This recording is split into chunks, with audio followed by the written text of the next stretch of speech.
Welcome back, fellow fishing fanatics. I'm Michigan Troller, and today I'm going to go through and show you some of the do's and don'ts for ice camping.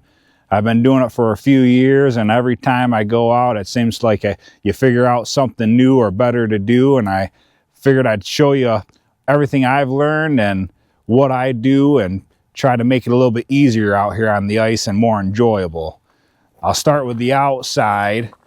You want to figure out what way the wind's going. Right now the wind's not bad, it died down, but last night and yesterday it was whipping pretty good. So you want to figure out where your wind's coming out of, and then if you have a machine, I kind of park it right where the wind's coming out of to try and block a little bit. It doesn't do a whole lot, just because I mean it's a little small machine. If you had trucks or big trailers, that'd be one thing, but I do try to park it where it's coming out of. It helps a little bit. And then go through and stake down all your corners, and then I don't put all my straps like this one here. I don't have all these put down. I normally just put them on whatever the wind's coming out of, kind of get it for a 45-degree angle, and then that'll hold pretty nice. I threw my propane tank onto there because we don't really have any snow. The snow's all gone, but I do that one, and I did this one. I already took that one down, but go through, get those in, strap if yours have these straps as well, go through and strap these ones down. They help out too.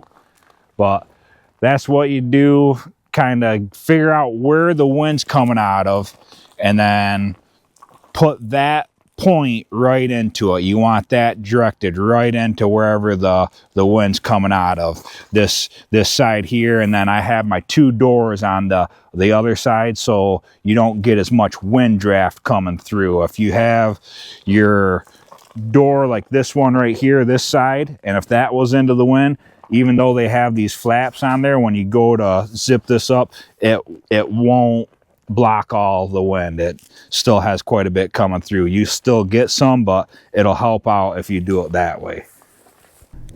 So with one of the don'ts is, do not put your ice from the holes along the skirts.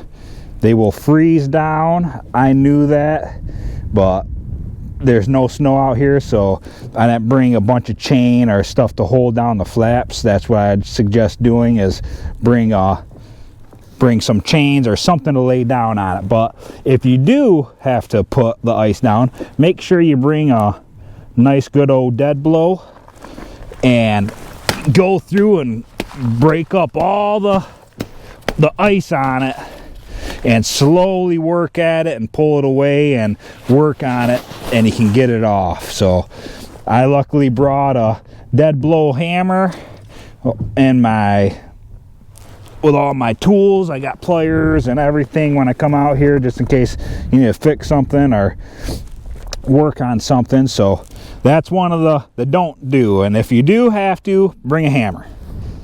Come into here and show you how we have it set up. I normally put, so like I said, this is the wind direction wall over here, and then I'll put all my sonar, my little table up, heater, everything on that side. So if it does pop, it'll pop into there, and when you're sleeping, it won't go, because that's my cot, the side I sleep on. And then you don't want to be sleeping during the middle of the night, have that thing pop in, scare you to death. So have that over there, stake down if you need to stake down this side, the front one and the other one, then you're generally pretty good.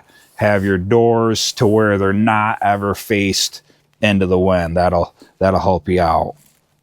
Other thing, mats. Mats are really nice. If you can cover the whole floor with mats all the way through, I'd suggest doing it.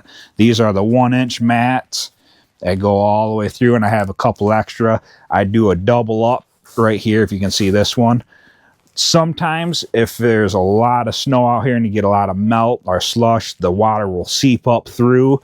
Nothing you can really do about it. So I figured throw a couple extra mats down and it'll help you out. So where you're standing or where you're sitting and your feet are, it's not right on water. And I have my slippers I wear all around in here, and it's pretty nice. Other thing for the cot, when you have your cot out, if it's snowing really bad, you'll get condensation coming down all the walls. So if your cot is up against the wall, when that condensation runs down, it'll run all over your cot. So either during the day, if you're not using it, pop it up, get it out of the way. Or if you can pull it away from the walls, I suggest doing that. That's right now we didn't have a lot of snow or anything, so my walls are dry, not wet at all, so I don't really have to worry about it. But when you have your sleeping bag and your pillows and everything, have those down against your wall, you can get everything soaking wet, and it's not fun when you want to go to bed and everything's wet and you have to dry it out. So I'll pull, and then also during the nighttime, I'll kind of pull it away from the wall, so when you're sleeping, you're not right up on the wall. I go through, I'm a little overkill, but I have 3 of these carbon monoxide. I have the one that's a digital that I can read, so I know for sure what is in here. I have another one that sits up in this rack, and then I have another one that I keep over by the heater. I've never had one go off. I know it's probably a little overkill, but I'd rather be overkill on that instead of be killed on breathing this stuff in. So that's kind of a thing I'd recommend. Definitely get a carbon monoxide alarm. 1 or 2 is better, just in case one of them goes down, you have another one that's still good. This is kind of my little shelf command station. Throw all my stuff up there.